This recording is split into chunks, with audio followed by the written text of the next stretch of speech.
Assalomu alaykum. Kesinlar qadamlariga hasanot. Mana qaynanangiz.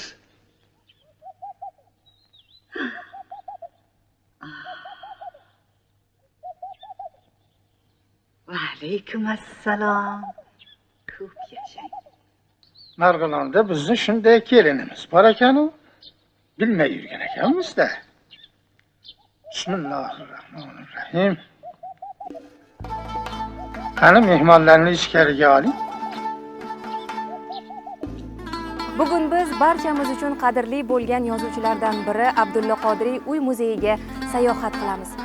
Bu yerga kelib, adib yashab o'tgan davrga tushib qolasiz. Sababi ko'plab eksponatlar asl holicha saqlangan. Eng asosiysi, bu muzeyga kirish bepul. Nima dedingiz? 1000 marta gapirgandan 1 marta ko'rgan yaxshi. Qani ketdik. 2019-yilning dekabr oyida foydalanishga topshirilgan muzey Samarqand Darvoza mahallasida joylashgan. Hovliga kiraverishda favvora bor, atrofi saranjon sarishta. Ayni damda ham bu yerda kichik ta'mirlash ishlari ketyapti. Shunga qaramay muzey o'z faoliyatini to'xtatgani yo'q. Uning umumiy maydoni 70 sotix bo'lib, 4 ta xona, alohida yozgi shiypon va uning birinchi qavatidagi bitta xonadan iborat.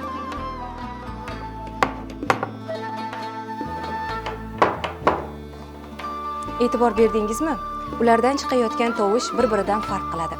Gap shundaki, avvallari eshikni erkak yoki ayol kishi taqillatganini aynan mana shu halqalardan chiqayotgan ovoz bilan farqlashgan. Agar erkak kishi kelsa, ulardan qaysi birini, ayol kishi esa boshqasini taqillatgan. Shunga qarab hovlidan ayol yoki erkak kishi chiqib eshik ochgan. E'tiborlisi, mazkur darvoza orqali Abdulla Qodiriy hovlisiga kirilgan. Yuqorida tilga olganimiz, ya'ni ta'mirlash ishlari aynan shu eshik bilan bog'liq. Mazkur darvoza adib yashagan davrga tegishli. U o'zining asl tarixiy joyiga qayta o'rnatilib, restavratsiya qilinmoqda. Barchasi yozuvchi yashagan muhitni asliga yaqin holda namoyish etish uchun. O'sha davr ruhini jonlantirish maqsadida esa hovlining bir qismida paxsa devor tiklandi. Mana bu ishkomlar ham shu maqsadda barpo etilgan. Hovliga kirishingiz bilan e'tiborni tortadigan 2 qavatli uy va shiyponni esa Abdulla Qodiriyning o'zi ustalar yordamida qurib bitkazgan.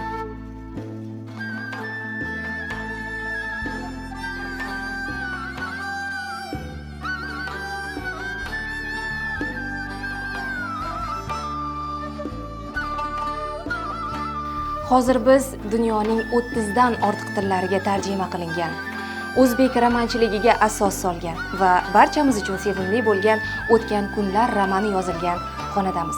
Bu yerda adib tunlari bilan ijod qilgan va biz uchun sevimli bo'lgan asarlarni yaratgan.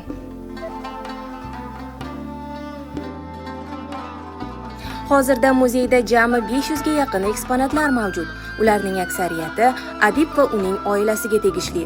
Qodiriy o'tirib ijod qilgan tut daraxtidan yasalgan tancha, ya'ni sandal, qo'l yuvgan oftoba, hujjatlar saqlangan temir sandiq, uning o'zi kiygan palto va bir qancha yaktak, kalish, kiyim ilgich sifatida foydalanilgan ho'kiz shoxi, rafiqasi rahbarnisi aya kelinlikda olib kelgan sarpo sandig'i, idish buyumlar avlodlari tomonidan tabarruk xazina sifatida saqlab kelinmoqda.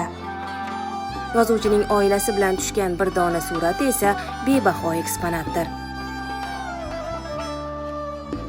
Bu esa adibimizning onalari Jiyosat bibining xonalari. Abdulla Qodiriy onalar ahvolidan mana shu kichik eshik orqali tez-tez xabar olib turar edilar. Dastavval bizni mana shu eshikning kichik o'lchami hayratga soldi.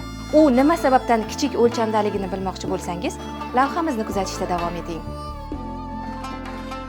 Aytishlaricha, Abdulla Qodiriy ushbu eshikdan xuddi shunday tarzda hurmat ila egilgan holda onalari yonlariga kirish maqsadida eshikni kichik o'lchamda qurdirganlar.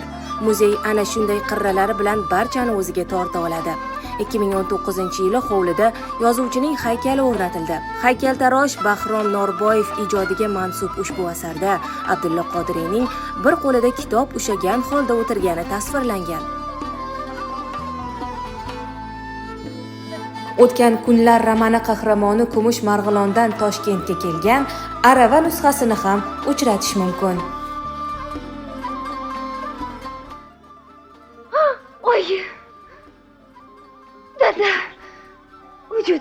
ketyapti.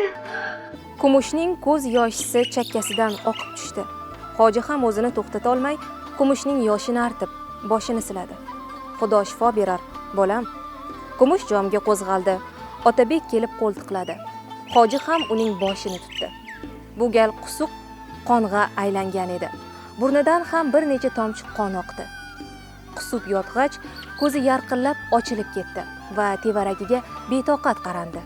Oyi, dada, so'ngra begim deb ingradi. Erining yuzini yuziga qo'ydi. Uyalgan simon ko'zini yumdi. Bolaligimda asarning aynan mana shu qismini, ya'ni Kumush bibi vafot etgan yerini o'qiganimda juda achchiqlangandim. Siz ham mazkur asarni o'qiganingizda turli his-tuyg'ularni his qilganingiz aniq. Kimdir yig'lagan bo'lsa, kimdir nafratni his qilgan. To'g'risini ayting. Shunday bo'lganmi?